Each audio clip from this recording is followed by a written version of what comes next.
汉文，我的好女婿，求你给我们一口粮食吧。一日夫妻百日恩，汉文，救救我们母女吧！汉文，你个天杀的，竟然把吃的给狗都不给我们！谁能赶走这2人，我奖励他1桶泡面。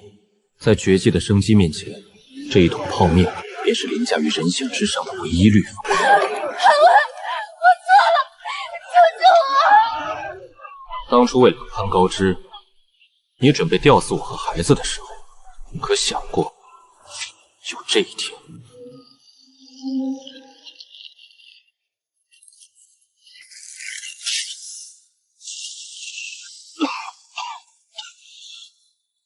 我这是穿越了。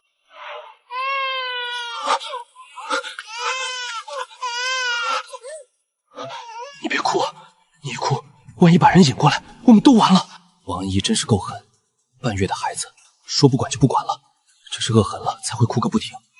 我2世加在一起都没带过孩子，这会儿除了捂住孩子的嘴，我根本不知道怎么止他哭泣，又怕手太重，一不小心把本就虚弱的孩子捂坏了。孩子肯定是饿了，这该死的王家一点吃的都没有。要是我的超市还在就好了，里面什么东西都有。这是我的超市。我立刻冲了瓶婴儿奶粉，随后退出超市，塞到了还在哇哇哭的小婴儿嘴里。孩子安静下来，我的思绪也慢慢回笼，想起了刚才那场惊魂的谋杀。李汉文，我早就和你说过和离，你不听，非要和我闹。我可是要嫁到京城李家当少夫人的，你只会成为我的阻碍。至于那么几个小子，我会和人牙子说，给他们找个好人家的。王恩仪，强撑着虚弱的身体，我抱着襁褓里的3郎，摸着黑走到了灶房。我的2个大儿子，今晚被那禽兽母亲特意赶到了柴房睡觉，就怕影响他的计划。我轻轻推醒了2个孩子，大郎5岁，二郎3岁。爹，嘘，不许出声，跟着我走。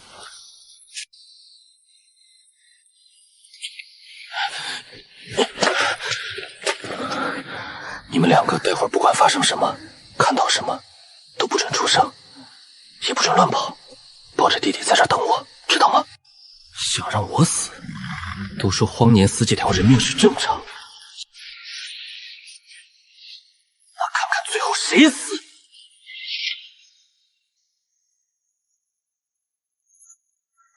跑到马车旁，把几个孩子挨个抱上马车。我没有耽搁，翻身坐上车夫的位置，狠狠挥舞起鞭子。着火了！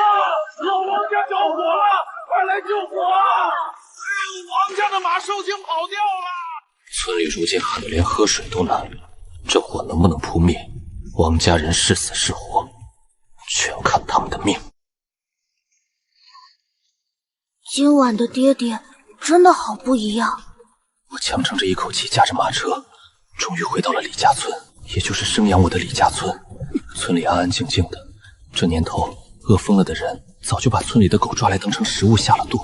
萧雅，她是村里猎户家的大女儿萧雅。想要张嘴求助，我却突然眼前一黑，直接从马车上摔了下来。用尽最后一丝力气，我朝着她开口求救：萧大姐，帮我找我爹娘，王家人要杀我。说完这句话，我眼前一黑，彻底昏死了过去。汉文，李家那个娇生惯的小少爷，怎么变得这么狼狈了？看到我怀里抱着的小婴儿，他的瞳孔微微一缩。他把我抱上马车，自己打的猎物也一股脑全塞进了车里，随后面无表情地驾着马车，一路到了李家大门口。谁呀？你怎么来了？萧李2家之前闹过矛盾，这几年2家人一句话都没说过。萧雅没开口，只是指了指身后的马车，随后从车上抱下自己的猎物，扛在肩上，转身扬长而去。这孩子还记仇呢，这马车咋回事？阿奶，阿奶，大郎！等他掀开我头上凌乱的头发，看清我的脸，瞬间慌了神儿。老头子，出事了，快出来！我醒过来的时候，家里乱糟糟的，吵得不可开交。爹娘正坐在床边看着我，眼神里又是心疼又是埋怨。你个臭小子，怎么把自己折腾成这个鬼样子。你跟我说，到底发生啥事儿了？袁深还真是够混账的，放着这么好的家人不要，被王安琪迷成那副德行。我们李家的颜面都被他丢尽了，丢人现眼的玩意儿！我告诉你，以后出去别说是我李天的儿子。你现在说这些有什么用？你看看儿子瘦的，我可怜的儿啊，娘的宝啊！我已经让你大嫂去杀鸡了，给你好好补补身体。哭哭哭，就知道哭，都是你惯的！你不是要入赘吗？你不是非王安熙不娶吗？回你的王家去！以袁深那性子，说不定还真能一气之下又回王家去，傻伯义一个。但我不一样，对不起爹娘，我错了。李天看着我这副模样，到了嘴边的骂话又咽了回去。他走到一旁，默默抽起了旱烟。我咳嗽了2声，他赶紧手忙脚乱地掐灭了烟锅，生怕呛到我。我却突然想到，爹娘刚才吵架说三姐去了王家，那我逃回来之前放的那把火，岂不是全白费了？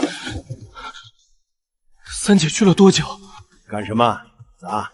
后悔没让你三姐带你回王家去？这小老头说话咋这么噎人？难怪袁楚动不动就和他爹吵架。王安姨和书院院长的儿子青云勾搭上了，已经定了亲。他想捂死我，伪装成我气不过上吊自杀的样子。我好不容易才逃出来。你个臭小子，你白长！可看到自家儿子如今这瘦的只剩一把骨头的模样，到了嘴边的骂话硬生生憋在了胸口，只能狠狠瞪着我。对了，我听他说蛮子马上要打过来了，他要跟着亲家一起逃。这时外面传来敲门声，李家人本以为是老三李欣回来了，开门才发现门外站着的人竟然是萧雅。原本沉着脸的李天一见萧雅，脸上瞬间堆起笑。小雅来了啊！我家臭小子多亏了你，你来找叔啥事儿？他客套话还没说完，就被萧雅冷着脸瞪了一眼。李天顿时心虚。城里有消息，蛮子要打过来了，问问你们有何打算？啥？真的？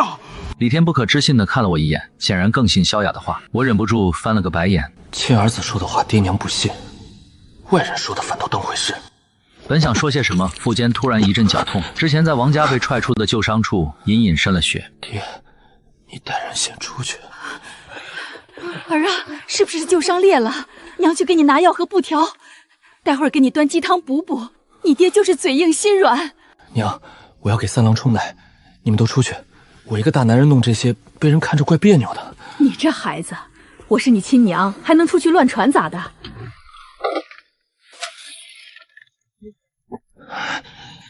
摸了摸腰腹处，果然渗了血。我闪身进了空间超市，换了身干净衣服，又翻出碘伏和纱布，简单处理了下伤口。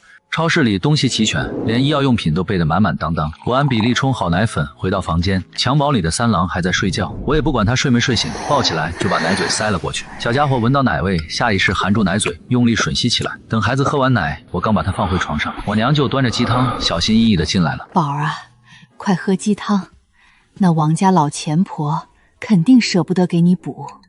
我没矫情，接过鸡汤喝了一口，浓郁的鸡汤香味在嘴里散开，是真的香。无意间抬眼，我看见亲娘含笑看着我，暗地里还悄悄咽了咽口水。我心头一震，喝了一小口就放下了碗。娘，你喝，我没胃口。身体亏空的厉害，必须喝，不补好怎么照顾孩子？那娘喝一口，我再喝。张翠萍推辞不下，抿了一小口，连忙催我快喝。我也不再啰嗦，端起碗一饮而尽。既然占了你的身体，我就要替你好好活下去，照顾好你的爹娘，养大几个孩子，找王安姨报仇。我还沉浸在母子温情里，我娘突然推了我一把。要是蛮子打过来是真的，我得赶紧催你姐夫门木收拾东西。大郎，你来照顾你爹。娘，咱们要逃，小舅子要不还是送回王家吧。夫妻间磕磕绊绊在所难免。我一听就知道，这是我素未谋面的三姐夫钱燕。袁深当初非要入赘王家，闹黄了三姐原本的婚事。三姐去年才重新成亲，袁深从没回来过，我也从没见过他。咋？你要干啥？我儿子我当然要带上，你要造反啊！爹娘，王家出事了，王家着火了。咋咋呼呼的成什么样子？王家是谁死了？爹，你咋知道道王家有人死了。李天没搭理他，只催着众人赶紧收拾东西。爹娘，王家烧死了一个小孩，听说是个小小子为了救奶奶，复活被烧死了。大郎听了这话，身体猛地一抖，下意识看向我，他双手紧紧搂住了熟睡的二郎。我脸上没什么表情。祸害1000年，那孩子应该不是自愿扑火，而是被王家人当成了挡箭牌。蛮子要打过来，逃是肯定要逃的，只是往哪儿逃，村里还在商议。我没心思掺和这些事儿，爹娘在哪儿我就在哪儿。等我身体恢复，定能护爹娘和孩子周全。钱燕又开了口，语气十分强硬。不行，要走，小舅子不能跟着我们，还有我爹娘也要跟着一起。李兴满脸错愕，不可思议地看着自家丈夫。李家所有人的注意力瞬间全都集中在了钱燕身上。我心里清楚，大姐夫、二姐夫就算对我有不满，也不敢在这种时候提丢下我们父子的话。一大家子人的目光此刻全都落在了我身上。娘爹，我不是那个意思，这不是怕路上人多口杂，照应不过来吗？咱家粮食本就不多，带着小舅子走不大好。他说不定只是和媳妇儿闹了矛盾。他早就听过我的名声，知道我当初为了王安忆要死要活入赘王家，根本不信我会舍得离开。钱燕，别仗着我闺女怀了你的种就为所欲为！你敢不让我儿子上路，我现在就把你们分出去！你爹娘那一家子拖油瓶，吃的比我儿子几口人还多。我不想让家里人为难，连忙在房间里喊娘。张翠萍哎了一声就跑了进来，还不忘在外头催女婿们收拾东西。娘，三姐夫的顾虑我懂，我跟着走，绝不吃家里一口粮食。我第一次说这么懂事的话，张翠萍的眼泪瞬间就涌了上来。外头李天抽着旱烟，眼神死死盯着钱燕，心里涩得厉害。我先回去了，村长。李天看到萧雅，突然想起了什么，将她带进房间，嘀嘀咕咕说了半天。我的几个姐姐好奇屋里的动静，想进去看看，却被老爹隔着门一顿训斥。几人面面相觑，只能扛着锄头镰刀下地。可地里旱得裂了缝，根本没粮食可收。他们也清楚，这只是老爹的借口。我正在房间里安慰亲娘，同时琢磨着超市里的吃食。得找机会从空间里搬些粮食出来，至少要让娘放心才行。儿子，爹给你想了个好法子，我给你定了门亲事，能让你名正言顺跟着村里走。我刚和王家闹掰，还带着3个孩子，谁家姑娘愿意嫁我？我本来还想着以后不娶亲了，就自己带着孩子过。儿子，你爹这主意好，你俩以前就定过婚约，正好是天作之合。待会儿你爹开会，就把这事儿和逃荒的盛喜宣布了。你要是被胁迫了，你就眨眨眼。你能走吗？啊，算了。话音刚落，萧雅二话不说，连人带被子扛着我就走，另一只手还稳稳抱着熟睡的三郎。原本还哭哭啼啼的张翠萍瞬间笑开了花，牵着大郎、二郎的手跟在后头。老四，提着咱家那袋粮食跟上。放我下来！我一个大男人被女人扛着算怎么回事？合着我被倒贴去萧家了，又成赘婿了。萧家和李家比起来破烂不堪，屋顶都透着风。院子里一个头大身体小、脏兮兮的小男孩正眨巴着眼睛看着我们。这大旱天缺水，大家都不知道多久没洗过澡了，也不奇怪。萧雅扛着我进了房，房间光线昏暗。一个不停咳嗽的老妇人正是萧雅的娘。萧母见有人来，连忙起身客套：“村长来了，亲家别客气，以后咱们就是一家人了。”别说我一脸懵，就连萧母也是满脸错愕，显然不知道婚约重启的事儿。萧雅面对自己的母亲，语气稍稍缓和了些：“娘，以后汉文就在咱们家住下了。这是他的几个孩子。”本就木讷不善言辞的他，说完这句话，就丢下屋里的人，转身去院子收拾东西了。张翠萍连忙拉着萧母到门外嘀嘀咕咕说了半天，房间里就剩一脸懵的我和还在熟睡的三郎。儿子，别怪爹娘。都是你三姐夫不做人，萧雅是个靠谱的，爹娘绝不会害你。我叹了口气，还能怎么办？身体补回来前，赘婿就赘妇吧。在这种战乱荒年，活下去才是第一准则。不知过了多久，外面渐渐安静下来，只剩下收拾东西的声响和萧母时不时的咳嗽声。村里的铜锣声在宁静的小山村骤然响起，我迷迷糊糊被铜锣声惊醒，身边小婴儿的啼哭，哭得我脑瓜子嗡嗡的。我手忙脚乱想进空间找奶粉，敲门声却先一步响了起来。醒了吧，孩子是不是饿了？我给孩子熬了米油，还有你娘留的鸡汤，你趁热喝。现在这荒年还能有米油和鸡汤喝，我已经很知足了。在原身的印象里，萧母和村里其他妇人不一样，她说话声音柔柔细细，笑起来温和，从不与人发火。和小雅那冷硬的性子，真是一个天一个地。村里开会，小雅出去了。哎，你这孩子，如今怎么瘦成这样？以前多壮实精神的小伙子，硬是被王家搓弄成了这副样子。他表情柔和，没有半分不耐烦，人却很瘦，脸颊凹陷，嘴唇干得都脱了皮。看着怀里的小家伙喝米汤，他自己却悄悄咽了咽口水，什么也没说。我心里头堵得慌，一拍脑袋，单身久了，我差点忘了还有2个儿子在外面。大郎、二郎呢？爹，你们腿怎么了？这俩孩子乖得很，一早就蹲在墙角，怕你醒了找他们。我喊他们去玩，他们一步都不肯动。阿奶给的。我鼻头一酸，多懂事的孩子。孩子尿了，我待会儿找干净的细布来给他换上。阿奶说爹爹要成亲了，哥，爹爹以后是不是就不要我们了？别瞎说，一会儿咱们把吃的给爹爹，爹爹吃饱了就不会丢下我们了。干巴巴的窝窝头，我现在嗓子干得冒火，一点食欲都没有。你们俩把鸡汤喝了吧。这是阿奶给爹留的，爹身体不好，爹喝。叫你们喝就喝，你们是我儿子，以后我会好好照顾你们。莫非你们还想回王家去？我当初带着2个孩子逃出来，从没问过他们的意见。万一孩子心里还是想跟着亲娘，我岂不是拆散了他们？一听这话，大郎赶紧抢过碗，咕噜咕噜几口喝了小半碗，随后又把碗递给了二郎，生怕晚了就被我送回王家。爹，你别送我和弟弟回去，我们保证好好听话，好好干活，少吃点，省给你和小弟弟吃。穷人的孩子早当家，5岁的大郎已经早早懂了人情冷暖。那以后你们都要忘了自己是王家人，跟着我姓李。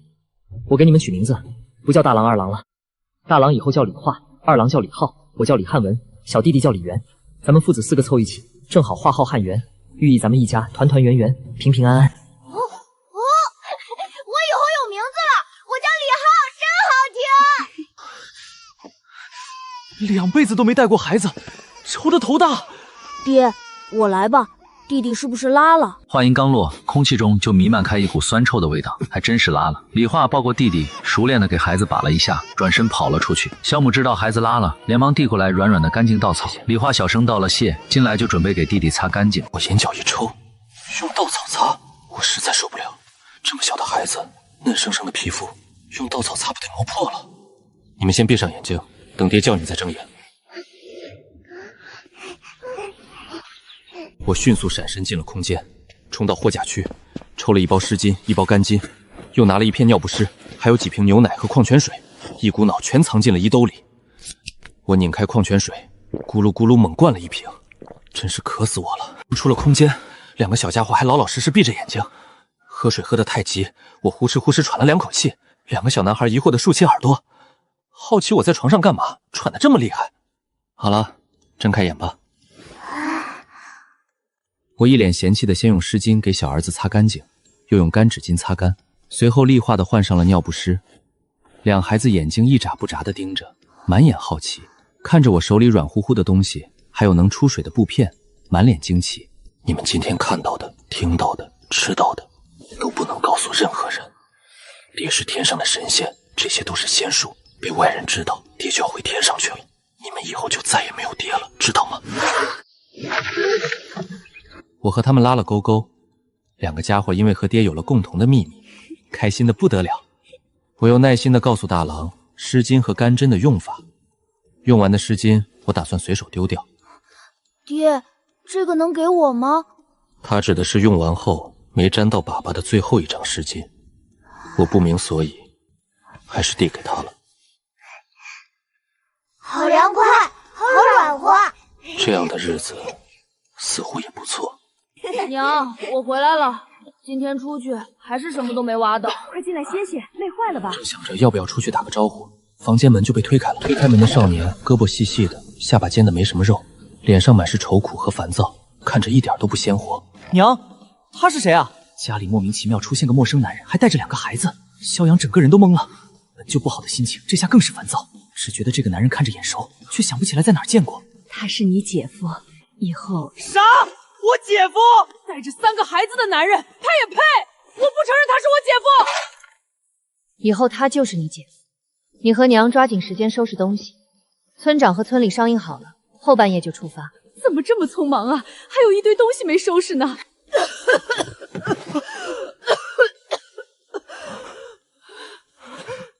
回娘，我们走了，钱姐夫要回来怎么办？他说要回来娶你的。那你就留在这里等他吧。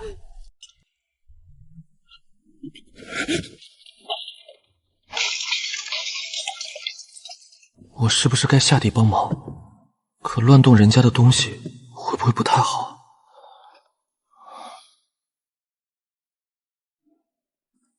你去旁边的屋子收拾，这里我来，别吵醒了小宝。小宝？小宝不是在外面吗？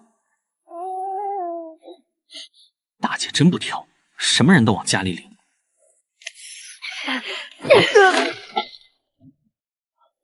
不好意思啊，这孩子被我惯坏了，我替小杨向你道歉。袁生和萧阳以前就不对付，所以他能说出这话，我一点都不意外。村里都知道，萧家姐弟俩，一个性子冰冷生人勿近，一个嘴臭脾气暴惹人嫌。反正姐弟俩都不怎么受村里人待见。我扒拉一下村里的情况，也明白我爹的良苦用心。三姐夫那情况，大概率是要赖在李家不走。可他要是想仗着三姐肚子里的孩子耀武扬威，也要看我娘答不答应。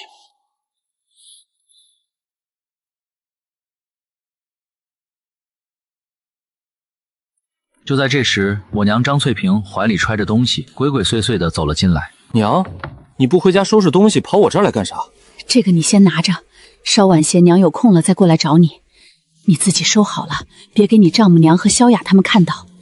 我还没反应过来，人就已经转身出去了。我满头黑线，我娘这鬼鬼祟祟的，到底塞了啥好东西？我打开布袋子，借着昏暗的光线一看，里面是一小袋儿红糖、盐、细布，还有一些碎银子和几件首饰。这年头，红糖可是金贵东西。我娘这是把压箱底的家底都掏给我了，我鼻头不由一酸。当初我入赘的时候，我娘给的那些钱全被王恩仪和王家人骗走了。想到这里，我恨得牙痒。我娘这辈子自己都没戴过几件像样的首饰，却还为了让我在王家好过些，明里暗里给王恩仪送了不少珠宝。现在我身体还虚，不好去找王家算账。你们可千万别死在逃荒路上，那可就太便宜你们了。我还在想着要找机会把东西还给娘，一抬头就看见萧雅站在门口。借你的马车用一下。你这是求人借东西的态度吗？我白眼一翻，态度也算不上友好。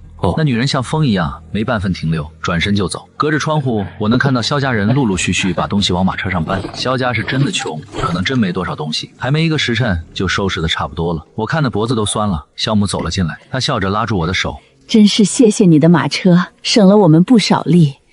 小雅那孩子性子就那样，不爱说话，你多担待。啥叫不爱说话？那是压根儿不说话。你放心，小雅应下了这门亲事，就会好好和你过日子。你的孩子她也会一起照顾。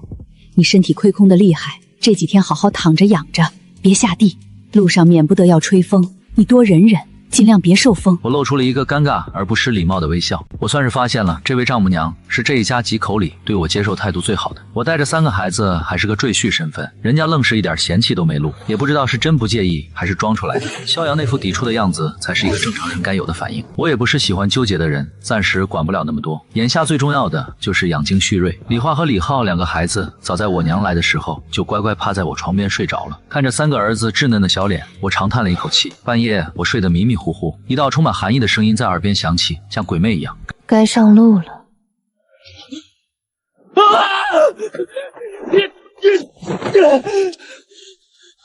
不讲武德啊！大半夜搞偷袭！直到孩子的哭声响起，才拉回了我的思绪。我这才反应过来自己刚刚干了什么。我也没想到大半夜萧雅会站在我床头喊该上路，真的太吓人了。我随手抄起的是李化枕着的枕头，荞麦枕打在萧雅头上，荞麦从破烂的枕巾里稀稀拉拉掉下来，场面一度十分尴尬。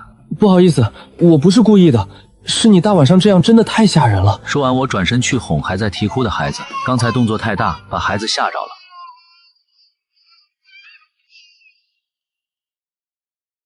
还能走吗？我想起之前说半夜出发，正打算起床，没曾想这个女人二话不说，连人带被子将我扛起来搭在肩头。另外几个孩子她也全扒拉到自己怀里稳稳抱住。不是3年的女人都这么粗暴的吗？李化李浩迷迷瞪瞪揉着自己的小眼睛，还不知道发生了什么事。最小的李媛刚才还在哭，这会儿进了温暖的怀里，反倒甜甜的睡着了。萧母担忧的声音传来说：“没事吧？没事。”萧雅将我们父子几人稳稳塞进了马车，宽敞的马车这时候塞得满满当当，旁边留的缝隙够我们父子几人躺在里面，可位置也实在算不上宽裕。凭啥他能坐马车？我和娘腿着走还要推车。家里出了小宝，我和娘收拾东西就没停过。他身为一个大男人，睡了一晚上啥事没干，现在还要舒舒服服坐马车，凭什么？萧雅面无表情瞪了一眼自家弟弟。车是人家的，你和你姐争啥？快点看看有没有什么东西撂下。萧阳气鼓鼓的回家转了一圈，没好气道：“空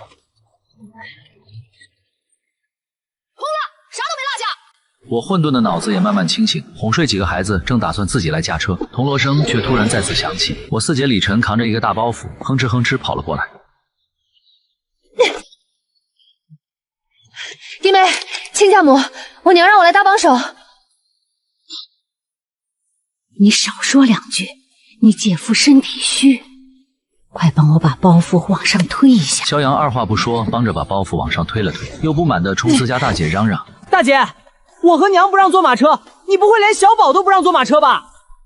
有了后爹就有后娘，我得帮姐姐看着这个坏男人，别让他欺负小宝。人家一大家子搬东西推车子的，我啥都不干就躺着，也怪不好意思的，连忙掀开马车帘子。要不让小宝进来，我这里应该够他。话还没说完，帘子就被萧雅从外面盖住了。没事，小宝他娘会背着他。你快放下帘子，别吹风，小心以后落下头疼的毛病。我之前从王家逃出来的时候，自己驾马车吹了一路的风，寒气早就钻到骨头里了。该死的王安琪，老子以后要是头疼，全怪。天气这么热，马车里闷闷的，还不能掀开帘子，我想死的心都有了。我7想8想的功夫，随着铜锣声再次响起，咱们离开这儿也不知道啥时候能回来，回头都给祖宗们磕几个头，带点故土，咱们就能走了。我睡了一天，早就睡不着了。几个孩子倒是睡得正香，我也庆幸有这么个私密空间，进超市空间也方便些。我从空间里拿出一个迷你小风扇，待会儿可以给几个孩子吹吹风，凉快凉快。肚子咕噜噜叫了起来，我想到这身体亏空的厉害，不能经常吃那些垃圾食品，便去食品区先给自己热了碗羊肉泡馍垫垫肚子，又用超市的热水给自己冲了素食汤。超市里有块很小的区域，摆放着一些常用药品，我给自己拿了些补气血的药。这身体的伤还得养些日子才能好利索。人家说的也对，尽量不要吹风。我又折返回去，给自己拿了顶帽子。这帽子高级得很，能头部按摩，还能调节温度，冬暖夏凉。过段时间偷偷给我娘也拿一顶，也不知道这个丈母娘靠不靠得住，到时候也给她拿一顶。至于萧阳和萧雅，算了，一个恨不得吃了我，一个压根不搭理我，还是别自讨没趣。我还想在空间里多停留一会儿，外面就有人叫我。掀开帘子，是我老爹。小老头犹犹豫豫的，一脸别扭的递过来一个东西。这小老头还会偷偷塞我东西呢。你不用走路，把祖宗牌位带上，还有这个。果然父爱如山体滑坡，我可真是我爹最信任的人。说完，我爹又递过来一个沉甸甸的罐子，我好奇的就要打开。别冲撞了祖宗！我心里隐隐有了不好的预感。爹，你不会告诉我这里面是骨灰吧？我走了，别乱开啊，不然我效用。小老头放了句恶狠狠的话，连句叮嘱都没有，转身就走了。李晨憨憨的声音从外面传来：“弟弟，爹真器重你，这么重要的东西都交给你保管。”最后他也塞了一个包袱进来。这是娘偷偷给你的，你先趁热吃。娘说了，你身体虚，得好好补补，让我过来好好伺候你。有啥事你只管使唤四姐，别麻烦你丈母娘和弟妹他们。我心里有些发堵，家里鸡蛋估计也没剩几个，我娘煮好了巴巴的送过来，生怕萧家条件不好苛待了我。我想送回去，又怕被家里的姐夫们知道，我娘难做，反倒辜负了一番心意。我从帘子缝里往外看，正好和我娘担忧的眼神对上，我娘冲我笑着招了招手，又连忙挥手示意我别吹风，赶紧进车里去。她身上还背着一个重重的包袱，包袱把她的身体都压得弯了几分。李家族人就这样浩浩荡荡出发了，家家户户，男人推着家里的板车或者独轮车，女人们抱着孩子或者背着行李牵着孩子，手里还拿着扇子，边走边扇。热实在是太热了，行李多人也多，队伍走得格外慢，晃晃悠悠一炷香的时间才缓缓挪到村口。村口的大树耷拉着枝干，早就枯死了。地里今年自然是没有庄稼的，旱得连穗都出不来，种的菜没冒过芽。即便不是蛮子打进来，这样的日子也撑不了多久了。村里已经有很多人饿死渴死了，其中老人居多，也有不少孩子。物竞天择，在这条件艰苦的古代，能活到最后的身体素质都得是杠杠的，但凡差一点，一场小小的风寒就能送了命。坐马车其实并不舒服，地面因干旱裂得一块一块的，根本不平整。车里又闷又颠，李元躺在我怀里，颠得没那么厉害，睡得还算安稳。李化和李浩就没那么好了，他们躺在马车的座位上，旁边的东西时不时就会撞到他们身上，脑袋和身体也会时不时磕到马车的箱壁。空间狭小，我费劲地爬起来，塞了些衣服在两个孩子身边垫着，预防磕到头。依稀的谈话声顺着风从马车外传进来。萧家妹子，汉文真的入赘到你家了？这马车是汉文的，我咋没看到汉文人呢？我记得汉文有3个孩子，孩子也跟着一起过来啦。村里的日子本就平淡，一点小事都是八卦的中心。显然我就是如今村里最热门的话题人物。也不知道萧母说了什么，外面的声音很快就停了。这注定是个不眠夜，很多人忙着收拾了一整晚的东西，生怕遗漏了一点。白天天气太热，只能趁着晚上走路。今天不走，一耽搁就是一整天。情况紧急，路上会发生点什么，谁都无法预料。我拿出耳塞，塞到几个儿子和自己耳中，眯着眼睛又睡了一会儿。醒来时一阵腰酸背痛，马车太硬，睡得我腰疼骨头疼。姐，我好累，好饿，好困，什么时候可以休息啊？你忍忍，到时候村里会通知大家的。不远处，萧雅推着沉重的板车，板车上杂七杂八的东西堆得满满当当，根本没地方坐。那个叫小宝的孩子腰部绑着一根绳子，吊在他后背，像个布娃娃一样，头和身体都耷拉着。可即便姿势这么难受，也睡得很香。村里其他人家，有些大孩子抱着小孩子，有些大孩子身上背着背篓和包袱，手上还牵着弟弟妹妹。妇人们也是前一个后一个，要么背着孩子，要么背着行李。老人们也都肩膀上挎着小包袱，一步一步跟着走。再看我家，几个姐姐推着板车，姐夫们抱着孩子背着包袱行李，就连年纪小的外甥们背篓里都塞得满满当当，深一脚浅一脚的跟在后头。看来看去，貌似真的只有我们父子几个最舒坦，还有马车坐，也难怪萧阳气得像只河豚。四姐，咱们走了多久了？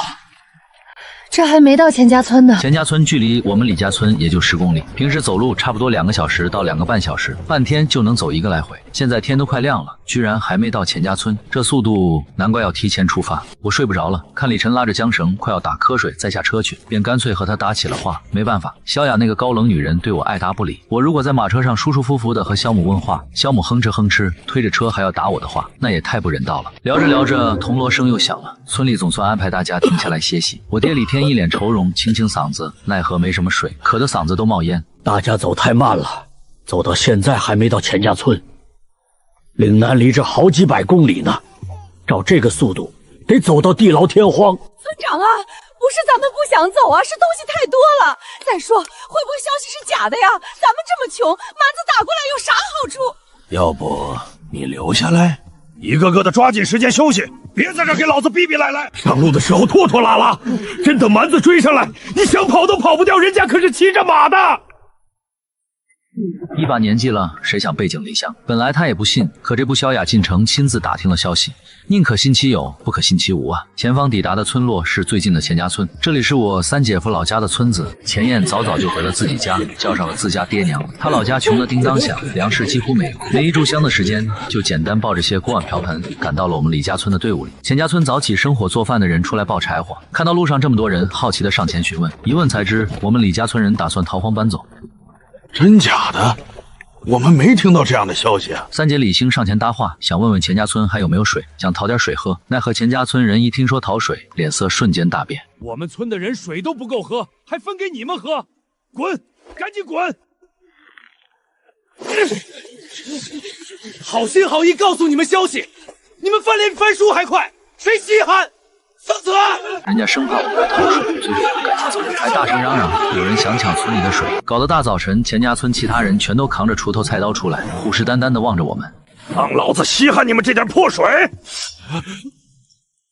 有本事你们就抱这点水过一辈子！咱们走！说完，他招呼李家村的人动身，倒不是火拼打不过，而是我们现在要抓紧时间赶路。钱燕的爹娘像鹌鹑一样缩在一旁，生怕两方人找自己麻烦。等我们李家村人走了，钱家村的人看着这一大帮子人，都满脸好奇。他们自己没水活不下去，想去找水，还骗我们说蛮子要打过来，也不怕县令大人治他们的罪。老钱真跟着他儿媳妇一家跑了？哼，他家穷成那样，不扒着儿媳妇，难不成指望咱们？钱家村人纷纷点头，也没把这事儿当回事儿。我们李家村人赶了一晚上路，早晨还和钱家村人对骂了一场，个个火气旺得无处发泄，又累又困又饿。在村民们三求四请中，队伍总算停下来，打算吃点早餐，歇会儿再赶路。我在马车里躺得腰疼，数了下鸡蛋还剩4个，天热要尽快吃掉，不然捂臭了。还有鸡汤也是，我塞了2个鸡蛋给2个儿子，2个孩子明显没想到我会给他们鸡蛋吃，满眼错愕。李浩才3岁，没想那么多，快速剥开鸡蛋塞进嘴里。李化则是强忍着吞咽口水的动作。这是阿奶给爹补身体的，留给爹吃。阿奶说爹身体亏空的厉害，得好好补补，才能照顾好弟弟们。这小孩子小小年纪，操心的事还挺多。你忘记爹有仙法了？爹有的是好东西，不差这1个鸡蛋。李化眨巴着水汪汪的大眼睛。那你能给阿奶吃吗？阿奶对我很好，家里的鸡蛋她都舍不得吃。你吃你的，我这还有1个，专门给阿奶留的。你们在马车里吃完再下去，别让人看见。 2个小家伙点点头，小口小口的吃着鸡蛋。天气热，我还给2个孩子1人1盒纯牛奶配着吃。第一次喝纯牛奶的他们看着小小的盒子，好奇的看来看去。我用吸管戳了个洞，教他们怎么喝。边上溢出来一点，2个孩子都小心翼翼的舔回去。2个孩子嘴角上都挂着白白的奶渍，笑得一脸满足。怕2个小家伙吃不饱，我又掏出2个三明治。三明治中间有肉有菜有蛋，第一次吃的，他们新奇的不行，只觉得味道好极了，是他们这辈子吃过最好吃的东西。下马车前，我给李媛换好尿不湿，喂完奶。 又认认真真叮嘱了一遍，记住，你们吃了什么，喝了什么，都不能告诉任何人，不然爹就要回2个小家伙郑重的点点头，这才下马车活动推脚。2个小家伙郑重的点点头，这才下马车活动推脚。我抱着孩子穿过一堆堆行李，找到了我娘。2家挨得近，中间也没隔其他人家，一眼就看到了张嘴。我娘正使唤着2个姐夫烧火做饭，嘴里还骂着几个外甥别瞎跑。家里大点的孩子都去附近找野菜了。我爹和几个村里的老头围在一起叽里咕噜，估计又在商量什么村中大事。你不在马车里待着，跑过来干啥？快回去！我坐马车坐得腰疼，下来走走。 你个臭小子，我们走路走得累死了，你坐马车还喊腰疼，也不怕遭人恨。他骂归骂，还是赶紧接过我手里的李媛，咯咯咯地逗着怀里的小孙子。小李媛眯着小眼睛，露出粉嫩嫩的小牙龈，小嘴巴上还挂着刚喝完奶的奶渍。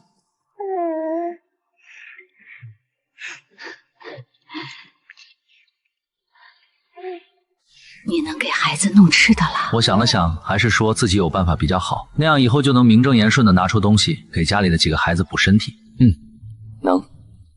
我剥着鸡蛋四处看了一眼，趁没人发现，低声道：“娘，张嘴。”半个鸡蛋瞬间塞进张翠萍嘴里，险些把她噎死。张翠萍嚼着嚼着，才反应过来不对劲儿，这是鸡蛋。她眼睛瞪得溜圆，不满地瞪着我，眼神还四处瞄。幸好没被人发现，我窃喜。随后又把水囊递到我娘嘴边，给她喝水顺顺气。现在正是缺水的时候，张翠萍就算知道我有水，也不敢多喝，只小口小口抿了一点。吃完了半口，我又要往她嘴里塞剩下的。这次我娘学精了，嘴巴闭得紧紧的，死活不肯张嘴。你个臭小子，给你补身体的鸡蛋，你咋又……进了嘴里的鸡蛋也不好吐出来，等一整个鸡蛋吃完，张翠萍才有机会骂我。给你补身体的鸡蛋，你咋全给我拿回来了？我一把年纪了，哪里需要吃这么金贵的东西？家里你外甥、外甥女他们都没吃呢，要是让他们知道了，你姐夫不得恨死我？张翠萍咂巴着嘴，回味鸡蛋的香味，又惋惜的吸溜了一下口水。你爹还没吃呢，我竟吃了一整个鸡蛋。跟做梦一样。我看了一眼不远处的自家亲爹，歇了给他送鸡蛋的心思。万一送过去，他再大声嚷嚷，最后鸡蛋指不定就进了哪个外甥外甥女的肚子里。送完东西，我抱着孩子就走，也没和家里其他人打招呼。之前三姐夫要赶我走，家里其他姐夫没一个站出来说话的，我多少还是有些心寒，连带着对几个姐姐也生了些怨气。看我过来都没和家里人打招呼，李欣和搬着东西的二姐李爷道：“小弟是不是还在生我们的气？也怪我，当时你咋没拦着？还不是你姐夫喊我出去搬东西，那你呢？”李欣心里也不好受，看到自家姐姐瞪自己，心虚的低下头。我瞧见这一幕，说到底还是因为我现在带着3个孩子成了他们的累赘。重新回到萧家这边，萧母笑着为我端过来一碗鸡汤，快趁热喝。鸡汤上还泛着一层油花，凑近了闻，还有股淡淡的快要发馊的味道。我不由得皱了皱眉。萧母看我这神情，心里不由自主一咯噔。咋了？不合胃口？这个鸡汤还有多少？还有一锅呢，都给你留着慢慢喝。伯母，你全煮了吧？我闻着都有点味儿了，趁还没坏，都纷纷喝了吧。萧母听到这话有些错愕，没明白我这是啥意思。我喝不了多少，你和萧雅、萧阳都喝了吧？给我留一碗，我端给我娘。我们不喝，你这身体还虚着呢，你喝你喝。听我的，全煮了，不然坏了更可惜。全煮了吧，我到时候再给他重新弄。哼，这鸟不拉屎的地方，你去哪儿重新弄？萧雅没搭理他，萧母没办法，只能回去把所有鸡汤都重新热了。我看自家2个儿子正蹲在自家马车前面数蚂蚁玩，萧雅余光瞄到这一幕，又看了看不远处自己的儿子小宝，没有说话，继续埋头修轮子。我慈爱地摸着2个孩子的头，余光瞄到还有一道视线正怯怯地盯着自己。这个小家伙好像叫小宝，从昨天到现在，我貌似都没听到这孩子说过一句话，脸上也和他娘一样没什么表情。我抱着孩子刚走到小宝面前，干什么干什么？休想伤害小宝！萧阳，你脑子有毛病吧？你哪只眼睛看到我要伤害小宝了？有后爹就有后娘，后爹就是坏的。小宝，你吃鸡蛋吗？我还有一个鸡蛋。萧阳却一把拍掉我手里的鸡蛋，冷哼一声：“哼，谁知道是放了多久的鸡蛋？别想拿馊了的鸡蛋想谋害小宝。”萧阳瞪着我，得意地挑了挑眉。下一秒，萧雅弯腰捡起鸡蛋，擦了擦蛋壳上的灰，递给我，随后站到萧阳面前，冷声训斥：“道歉。”他身高腿长，冷着脸，极具压迫感，我都能感觉到自己被他的阴影笼罩住了。萧阳没想到自家大姐一而再再而三的因为我训斥自己，狠狠瞪了我一眼，狠狠一拳打在一旁的树干上，然后红着眼眶跑到了自家娘那里。萧雅冷着脸把鸡蛋上的灰尘拍干净，又递了过来。他不吃。萧母烧着火，还在数落自家儿子不该对姐夫那样。哼，他才不是我姐夫呢，我有姐夫。萧雅的脸色显而易见黑得更彻底了。喂，你要是想找他，你自己去。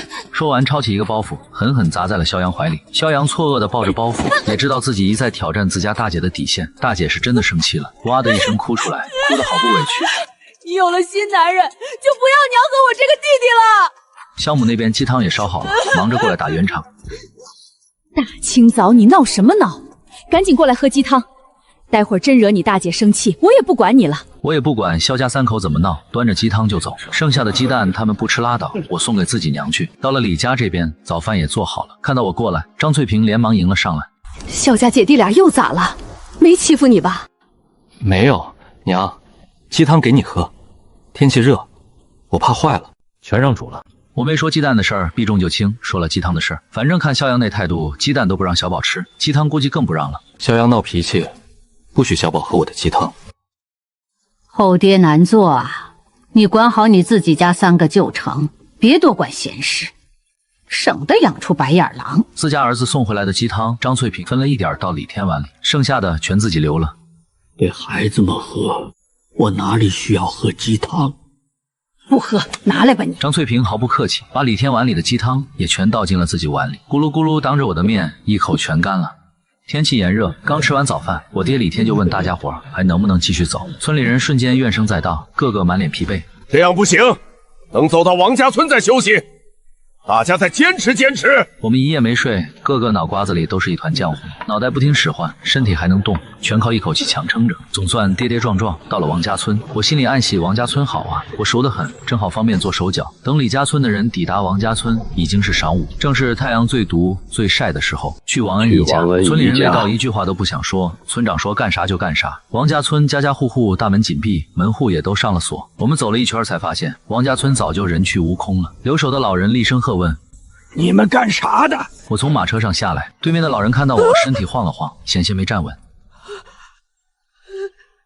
宜家的，你是人是鬼？我认识她，是隔壁的王婆婆。王婆婆，我是人，我和王恩姨和离了，带着孩子回老家。我没说被赶出来的事，这桩婚事本就一言难尽。王婆婆叹口气，望着我身后的李家村族人：“你们也是要逃荒吗？”我点点头，说明了我们村的来意。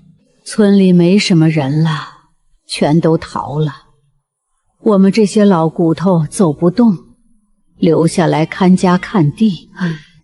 你们自己看着办吧。李家村的人随意找了几家空屋进去歇息。我的几个姐姐一脚踹开了王恩姨家的大门。我原先住的屋子早就烧成了灰烬，灶台也塌了，唯一完好的就剩老两口和几个大伯哥住的2间房。我牵着孩子跟在后头，大家也不嫌弃床埋汰，随便铺点干草，倒头就呼呼大睡。我看大家都睡了，也没闲着，跑到灶房就开始开挖。你不睡觉干啥呢？娘，你睡吧，别管我。张翠萍想看看我在干啥，可实在太困，眼皮都耷拉下来，也就没再多追问。我喊2个儿子过来一起帮忙。萧雅看了一眼我们父子几人，皱了皱眉，闭上眼睛休息，耳朵却一直听着我们的动静。我们搬开废墟，明显能看出来这里被人翻动过，我都能猜到是前丈母娘他们挖的，挖完又把东西搬了回去。这地窖也是袁深无意间得知的，只是一直没机会进去看看。总算挖出了一条土窖的缝隙。李化张大了嘴巴，他在王家灶房烧了这么多年火，都没发现这里有地窖。我掀开地窖的门，叮嘱道：“你们2个先在这帮爹看着，爹下去看看。”地窖里黑洞洞的，啥都看不见。我从超市拿出一个手电筒给自己照明，里面的东西早就被王家人带走了，空的连耗子都不愿意带。我从超市里搬出来几袋米面放到地窖里，又搬出一个巨大的木盆，哗哗哗把矿泉水全拧开倒了进去。我想了下，又放了一篮子鸡蛋、腊肉、白菜、土豆，还有几只活的老母鸡和米糠，路上可以喂着下蛋。做完这一切，我暂时停了手。王家条件就那样，能有这些粮食本来就够稀奇了。我从地窖里爬出来，几个儿子快要被太阳烤化了，我有些不好意思，赶紧塞了2瓶水给儿子，催促他们赶紧喝完。你悄悄把你阿奶和萧雅叫过来，别惊动别人。就是这2天总黑着脸的那个姑姑。李浩点点头，颠颠的跑去叫人。过了一会儿，张翠萍打着哈欠过来了，后面还跟着黑着脸的萧雅。娘，快过来。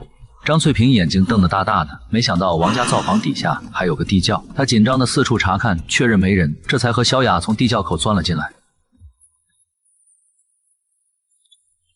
儿子，这些是王家的？不是，是我以前藏的。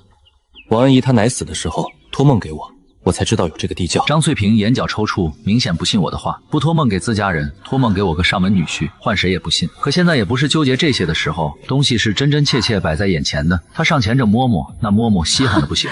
不愧是我儿子，藏的都是精米精面，好东西啊！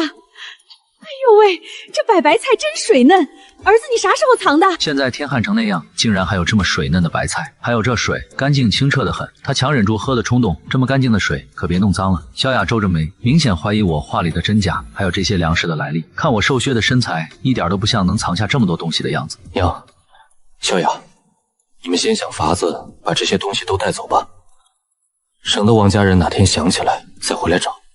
儿子真不赖，我去叫人，不告诉你爹，不然他非要逼我拿出来分给村里人。他心脏扑通扑通直跳，脸笑成了一朵菊花，赶紧爬上去叫人。过了一会儿，李日、李烨和李晨跟了过来，脸上也满是兴奋的神色。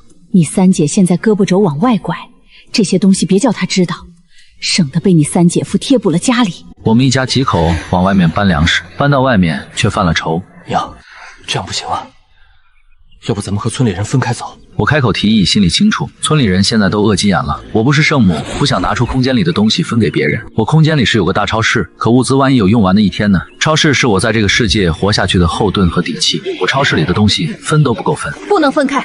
一直闷不吭声的萧雅突然发话，我狐疑地望着她。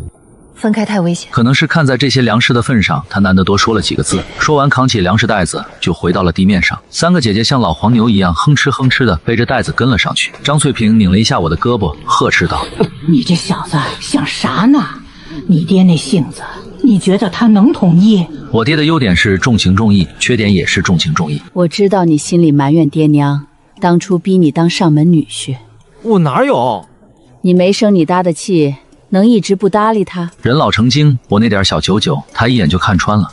这世道，一个入赘被赶回来的男人有多难，谁都清楚。爹娘不可能陪你一辈子。萧雅那孩子重情重义，就算他不喜欢你，也会对你好的。那孩子正派，要不是你爹扯下老脸提他爹当年的事儿，人家不会答应。以后你就懂了，娶了她不亏。说完，张翠萍也不和我废话，搬着东西就走了。我被落在原地，一脸懵。我没再纠结这事儿，等地窖里的东西全都搬走，爬上马车才发现，马车这次是真的满满当当，连我都进不去了。萧母抱着孩子站在马车边，萧雅在收拾行李，李化、李浩一左一右，乖巧地坐在马车前面。你娘说她的那些粮食暂时藏在咱们车里，马车有帘子，外面的人看不清。我能猜到，我娘是为了防着几个姐夫，我爹处理好纠纷，过来催着大家上路。大家本来还想抱怨两句，可看了一眼空荡荡的王家村，也意识到了严重性。王家村的人都先跑一步，他们跑得慢，就是待宰的肥羊。村里人也不敢再多说，提好行李，跟在了队伍后面。马车装满了东西，也就前面那点地方还能坐人。趁人不注意，我先偷偷给马喂了些胡萝卜和大白菜。我正瞧着马吃得欢，一道黑影突然笼罩了下来。我僵站着一动不动，脑子里飞速想着该怎么解释。一转头才发现是萧雅，她过来装东西，正好撞见我偷偷喂马，面无表情的脸上闪过一丝错愕。不过她什么也没说，粮食是人家的，人家想怎么处理就怎么处理。我后背惊出了一身冷汗，还好看到的人是萧雅，她不是多嘴的人。等人走后，我暗自警醒自己，下次一定要更小心点，等晚上再偷偷喂你。本来还想找萧雅解释一下，后来想想算了，她不是多话的人，自己以后小心点便是。哟，我们家少爷终于来了。姐，你招的哪里是姐夫，这是大少爷吧？还要咱娘帮着伺候孩子。看我过来，萧阳就阴阳怪气的开口。我没搭理他，接过孩子，对着萧母道了声谢。萧阳看我不搭理自己，越发看我不顺眼，上手就推了一把转身的我。我怀里抱着孩子踉跄了一下，孩子险些被甩出去，我头皮一阵发麻，回手就甩了萧阳一个大耳刮子。萧阳的脸瞬间肿得老高。你一个赘婿，竟然敢打我！姐，你看你招的什么人？到咱家才几天，就敢动手打人！萧阳，我忍你很久了，我怀里抱着孩子，你还推我，你安的什么心？我眼神死死瞪着萧阳，我又不欠萧家的，大不了这门亲事不算数。有超市在，我一个人在这个饥荒世道也能活得好好的。萧母也急了，催促他赶紧道歉。萧阳正在气头上，冲着他娘嚷嚷起来：“道什么歉？道歉！娘，你就是太软弱了。以前管不住前姐夫，现在李汉文你也由着他。”非要让人家骑到你头上才甘心吗？萧母被儿子当着女婿的面数落，脸一阵青一阵白，急得咳嗽加重，眼泪也刷刷的往下掉。这边吵闹的动静太大，把萧雅都惊动了。看到母亲哭，她皱着眉，狠狠瞪了萧阳一眼。心虚的萧阳也顾不得找我麻烦，嘟囔了两句，扛起行李就跑了。我一阵无语，合着就是个欺软怕硬的东西，也就敢对着老娘横。以前不觉得，现在看来，我这个丈母娘真是个哭包，凡事一点主见都没有，脾气软的不像话，谁都能上来踩一脚。申时日头西斜，阳光不似卫时那般毒辣。李家村的铜锣声响起，我们在李天的催促下再次出发。看过王家村的留守老人，李家村也有不少人动过丢下爹娘的心思，全被我爹李天破口大骂了一顿。你爹娘一把屎一把尿把你拉扯大，一天福没享你就想丢掉，你还是人吗？咋的？你们也想你们的儿女跟着学？他的话点醒了不少动了歪心思的儿女。这次我根本挤不进去做，两个孩子里最大的才5岁，正是长身体的时候。我舍不得两个孩子下地走路，便让他们坐在马车边缘，自己抱着最小的李元跟着队伍步行。结果没走几步就开始冒虚汗，这身体实在太过废物，待会儿得去空间里找根人参补补。张翠萍在前面走着，她心疼的不行。来，娘帮你抱着孩子，你缓口气，可不能累着。我娘身上还背着沉重的包袱，本就瘦小的人，后背都被压弯了。我心疼我娘，自然不可能把孩子再给她抱。不远处，两手空空的李天正和村里其他老头谈天阔地，还有那个正殷勤背着小姨子的三姐李星，我看得气不打一处来。先收拾我爹，还是先收拾我三姐？娘，你包袱里装的啥？大铁锅，咱家就这一口大铁锅，交给你姐夫他们我不放心，磕了碰了，连补的地方都没有。趁着我爹还在老伙计面前夸夸其谈，我故意走到他面前唉声叹气。李天还在和老伙计闲聊，旁边的老头看到我，笑着开口：“哎呦，这是汉文吧？这是你家小外孙。”李天回头就看到一脸哀怨的我，还有怀里睁着水汪汪大眼睛四处瞅来瞅去的小外孙。他连忙摁灭烟枪，伸手就要抱，我咳嗽2声，侧身躲过了他的手。爹，你身上一股烟味儿，别熏着孩子。爹，三姐真是越来越孝顺了。旁边的老伙计也连连夸赞，说李家的几个闺女个个都孝顺。李天的眉毛瞬间舒展开来，满脸得意。孝顺到自己亲娘背着几十斤重的包袱，他跑去背小姨子。手叔手安都自己下地走路，小姨子反倒要我三姐背着。我看三姐干脆别姓李了，跟着改姓钱算了。上完眼药，我抱着孩子扬长而去。过了没一会儿，果然看到我爹把三姐叫过去，劈头盖脸骂了一顿。李兴臊着一张脸，跑过来抢过了老娘身上的包袱。三姐，小心些，这口锅磕破了，咱们可就没饭吃了。毕竟钱家人可不会供你饭吃。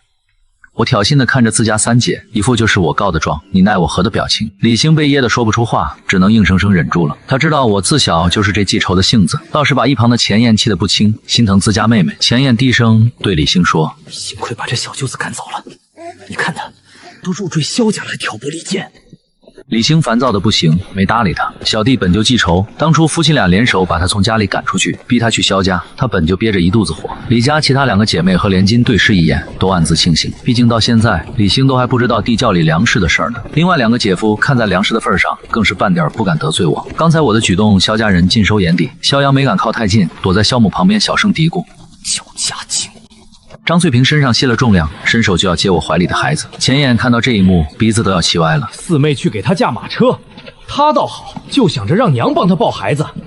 娘真是太偏心了，家里那么多孙子孙女，就偏疼小舅子一个。闻言，吴氏望向自己3岁的小儿子，他身上背着重重的东西，腾不出手抱孩子，全靠家里几个大孩子轮流背着。春苗，带着孩子上马车。待会儿几个孩子轮流坐。春苗连忙牵着手安手书上了马车。张翠萍在一旁提点道：“你舅舅心疼你，你是最大的，坐在马车上可得看好弟弟妹妹。”谢谢舅舅。春苗作为李家长房的长姐，自小就成熟稳重，我还挺喜欢这个小外甥女的。萧阳看到这一幕，不满地嘟囔：“坐马车就只想着自家人，一点都不知道想着萧家。要不把粮食丢了，腾位置让你坐上去。”对于我们2人的互掐，萧雅除了狠狠瞪了一眼挑事的弟弟，再没其他举动。又连续走了2个时辰，我的2条腿早就像灌了铅一样又沉又硬。趁着太阳最后一抹余晖，李家村人生起了柴火。附近有一条河，河里却早已干涸见底。村里人去河边找了一圈，没找到半滴水，只能失望的回来了。家家户户是真的一点水都没有了。再不找到水源，我们真的要渴死在这里。肚子饿得厉害，也只能拿着仅剩的干硬面馍馍，就着唾沫生生咽下去。等天黑透，我赶紧借口带着几个孩子去方便，偷偷进空间补充能量。李家因为我从地窖里拿出来的水，难得每人分到了1碗。钱燕看到家里有水，满脸诧异：“娘，家里哪里来的水？我能不能送点给我娘他们？”钱家村不是水多着呢吗？还指望我们给水？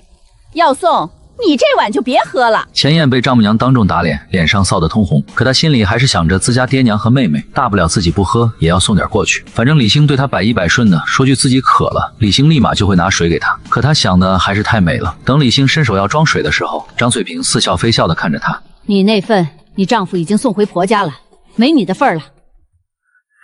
收起你那眼神，要水找你丈夫要去，水我是给过的。”多了没有？李天刚要开口说话，张翠萍直接回怼：“这水是我儿子拿出来的，你要是替他说话，你那碗也别喝了。”李天一家之主的威严受到了挑衅，狠狠瞪着自家媳妇儿。张翠萍嘴角勾起一抹嘲讽的笑。有之前鸡汤的前车之鉴，李天赶紧捧起碗，一口把水喝了个精光。家里其他人生怕小姑子和妹夫把主意打到自己头上，纷纷捧起碗，咕噜咕噜一饮而尽。喝完还咂咂嘴，一副享受的样子。李兴心里很不是滋味。李天拍了拍自家闺女的肩膀：“你娘分得很公平，没道理你都有1碗了，还要再要1碗。”李汉文，你的心也太狠了吧！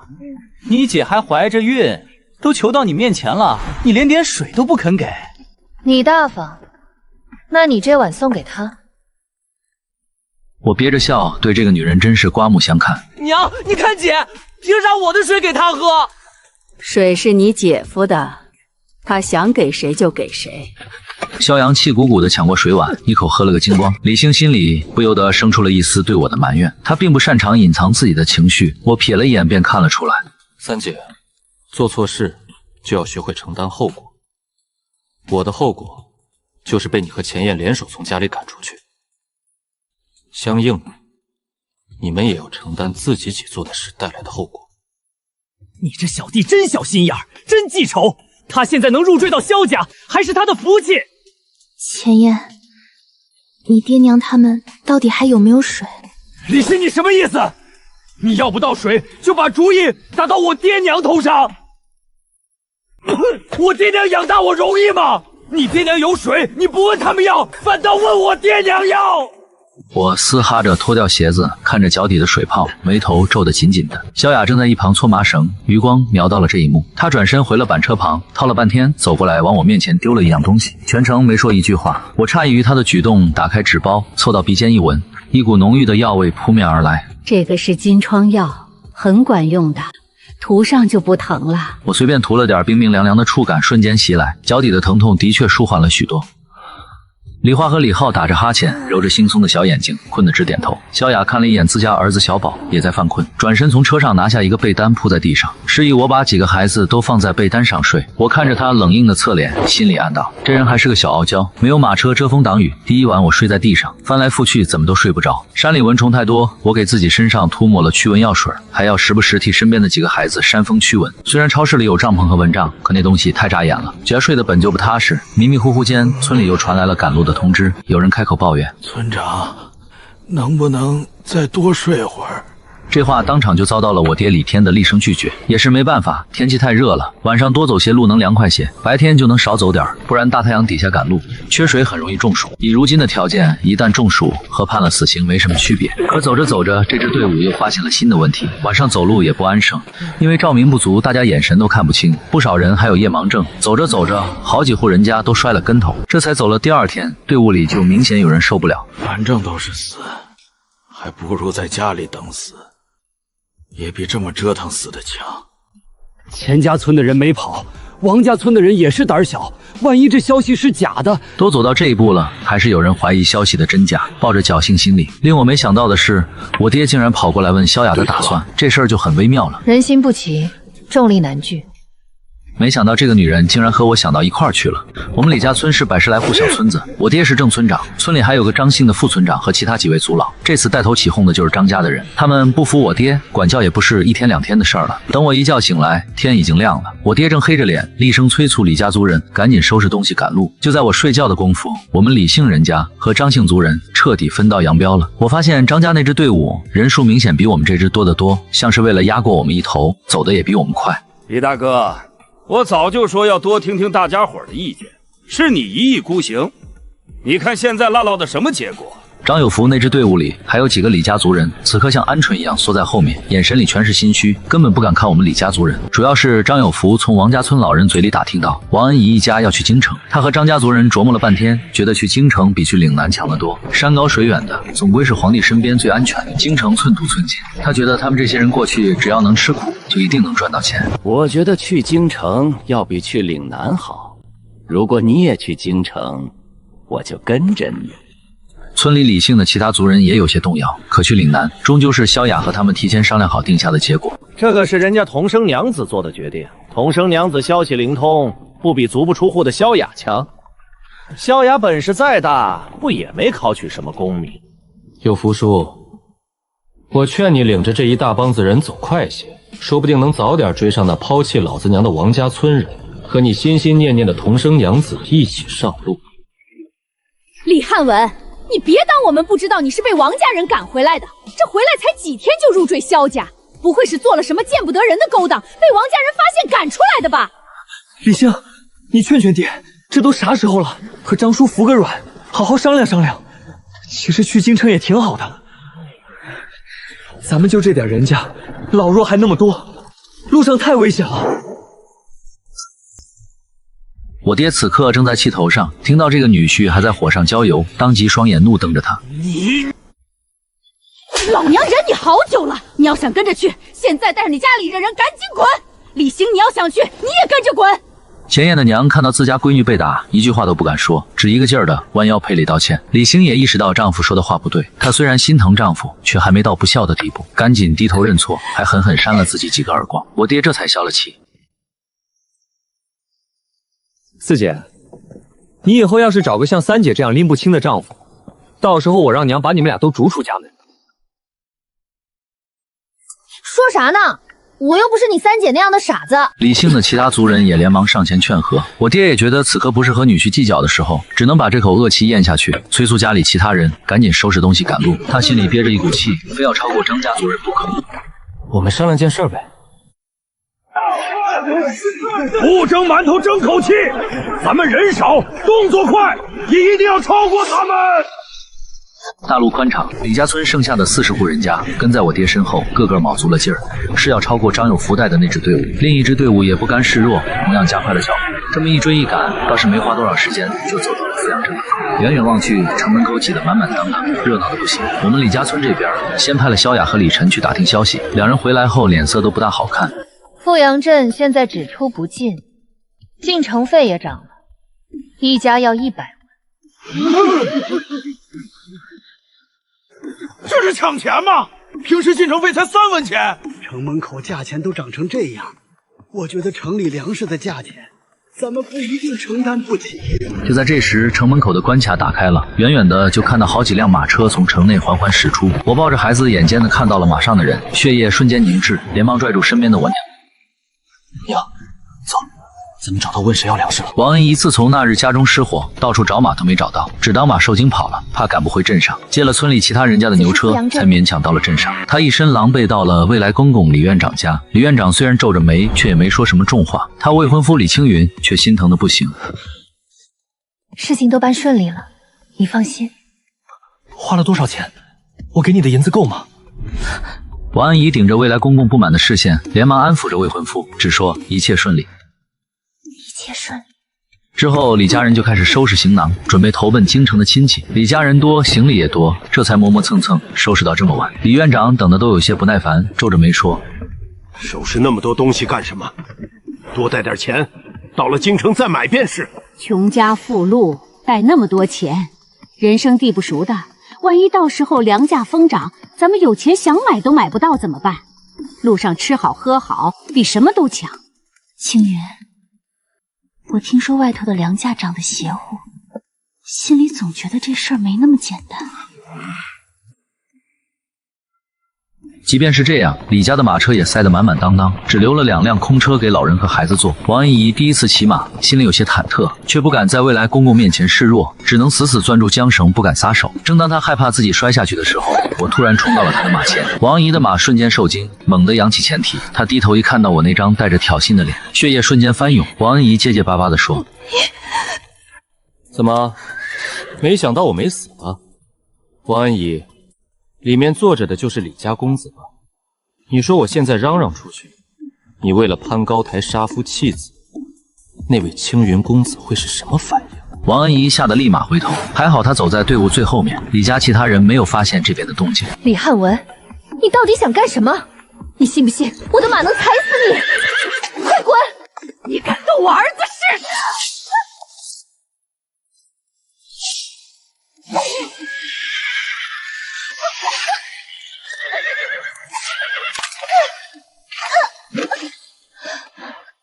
现在嘛，我也不坏你的好事，但是你做的那些亏心事，总得给我赔偿。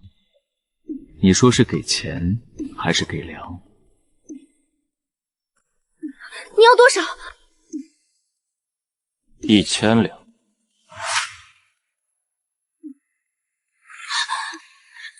李汉文，你脑子有病吧？我去哪儿给你弄1000两？最多给你50两。估摸着你现在在李家也没站稳脚跟，这样，200两一口价。你再多说一句话，我直接大声嚷嚷，让全天下都知道你干的好事。我啥人你不知道，你放心，我们家去的是西北，和你家去京城根本不是一个方向。以后绝不来烦你。王安姨最后心不甘情不愿，从兜里掏出一张银票，狠狠丢给我，赶紧翻身上马，驾着马头也不回的跑了。我和我娘都没想到，这么轻轻松松就要来了200两。娘，到时候分你100两。拿钱这么痛快，看来还是要少了。坏了，这兵荒马乱的，要银票没用啊！万一钱庄倒闭了，这就是一张废纸，我得换成银锭子才保险。我跑回来，笑盈盈地说：“爹，我要进城买粮。”李家村这边还有其他人也在犹豫要不要买粮。这时候我主动开口：“我和萧雅进去帮你们买，那样就能省点进城费，大家平摊费用。不放心的也可以再去几家一起。”我冲着萧雅使了个眼色，萧雅对城里的情况最熟悉，有她带路还能省不少时间。最后大家商议定了萧雅和我进城，还有一户人家的李大壮也跟着一起。李大壮老实本分，力气又大，大家都信任他，不怕他偷奸耍滑。进城费大家平摊下来，一家也就10几文钱，众人还是心疼的不行。我进了城就看到街道上的人都疯了，正在疯狂抢粮食。你们排队买粮，我去那边看一下。问清了钱庄的位置，我直奔钱庄而去。钱庄里也排着老长的队伍，要等到我还不知道要等到什么时候。我干脆挨个询问有没有人愿意用银锭子换我的银票，问了好几个，还真问到一个急着把银锭子换成银票的人。那人家钱多，带太多银锭子上路实在是不安全。小兄弟，你确定要和我换银锭子？这兵荒马乱的，路上还是银票安全些。银锭子揣在空间里，比什么都安全，以后肯定能派上大用场。